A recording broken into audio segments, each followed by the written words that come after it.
all publicists have the same strategy. First, you do 60 Minutes when you're selling a book, and then you go on The View to talk about what you said on 60 Minutes. You saw that happen with the former FBI director, and now you're watching with his deputy, Andrew McCabe. He was on 60 Minutes the other day, and now he's taking a victory lap around America's media landscape. And predictably, he was on The View today to justify the DOJ's plan to spy on, undermine, and perhaps overthrow the elected president of the United States. Here's part of it. You understand how far we had been pushed to even have a conversation that included those statements. We were all operating under incredible stress. We were all grappling with this idea that we have a president who we think may have committed obstruction of justice, who we think may in fact be a threat to national security. What do we do in this circumstance? Because Russia! One man who likes the sound of that idea is University of Minnesota law professor and dumpster fire expert Richard Painter. He has endorsed the idea of having the cabinet invoke the 25th Amendment to remove the president. Richard Painter joins us now. Professor, thanks very much for coming on. Good to see you tonight.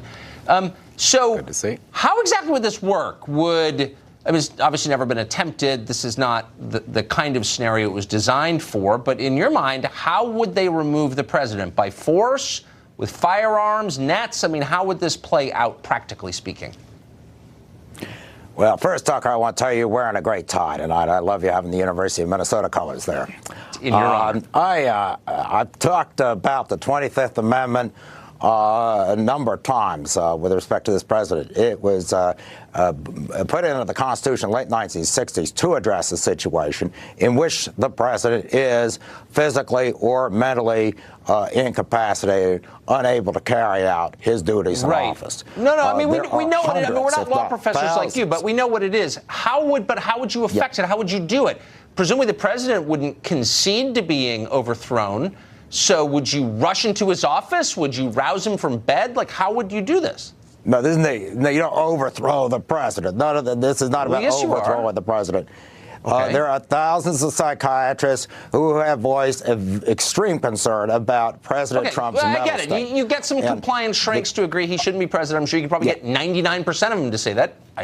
I would not be surprised. Under the 25th but what Amendment, do you do? The cabinet, the majority of the cabinet, and the vice president can temporarily remove the president from office. But how do they could, do for example, that? temporarily. I've read the amendment, but how do they get him out of the office? I assume wouldn't want to go. That's not the point, rush him? Physically removing. Okay. That's not what's provided for in the Constitution, physically removing him from an office.